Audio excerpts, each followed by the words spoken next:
there are stories that begin with hope. And then, there are stories like Chloe Rose's, stories that begin with a soft flicker of light only so they can show how brutally a human soul can be extinguished. At 32, Chloe had the kind of presence that made strangers pause for a moment longer than usual. Not because she was loud, or bold, or extraordinary, but because she carried a kind of quiet glow. A glow that only people who have endured life's storms possess.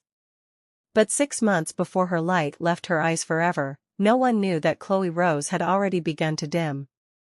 It began quietly. The world didn't hear it. Only Chloe did. Her mornings had started feeling heavier. She would wake up, sit at the edge of her bed, and stare at the floor for several minutes before she could move. Her friends assumed she was tired from work, her coworkers believed she was simply introverted. No one suspected that Chloe had begun to lose something essential, something she couldn't name yet. Every night, she tried to convince herself she was fine. But the truth was, life had started to feel like a room shrinking around her. Her laughter became softer. Her silences became longer. And her reflection in the mirror grew unfamiliar. The first crack appeared the day she received a message she never expected, a message from someone she had spent years trying to forget. The notification flashed across her screen for only a second, but that second replayed in her mind for hours. It was from him, the person whose absence had shaped the last decade of her life. "Hey. I'm back in town. We should talk." 6 simple words. And yet they reopened wounds she believed had healed long ago. She didn't reply. She couldn't. But that night, for the first time in years, Chloe cried herself to sleep. People often believe that emotional pain arrives like a storm, loud, sudden, fierce. But the truth is, sometimes it comes like a mist, slowly, silently, wrapping around you until you can't breathe. Chloe's world dimmed a little more. Her appetite disappeared. Her energy thinned. She began avoiding friends, responding only with one-word messages. "What's wrong? You okay? Want to meet up?" She always replied the same. "Just tired." But she wasn't tired. She was breaking.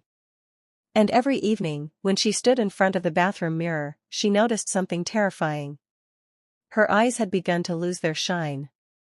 There were nights she wished she could ask someone for help. Nights she wished she had the courage to tell someone she was not okay. But Chloe Rose had mastered the art of smiling through pain long before these 6 months began. So she hid. Behind work. Behind routine. Behind silence.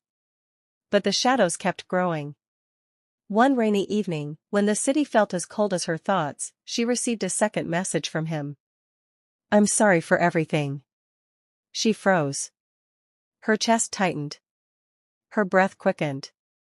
Her hands trembled. After 10 minutes of staring at the screen, she opened the message. What she read shattered the little strength she had left. "I'm moving on, officially. I wanted you to know before you hear it from someone else." His words stabbed deeper than he would ever realize. Chloe whispered to herself, "Then why tell me at all?" But there was no answer. Only the sound of rain tapping her window, like a cruel reminder of every tear she was too exhausted to shed. That night, Chloe didn't sleep. She sat on the floor with her arms around her knees, rocking softly, like she was holding on to the last pieces of herself. The world outside continued as usual. But inside Chloe Rose, something had died. A memory. A hope. A future she once imagined. Something she could never get back. And from that night on, the light in her eyes dimmed faster.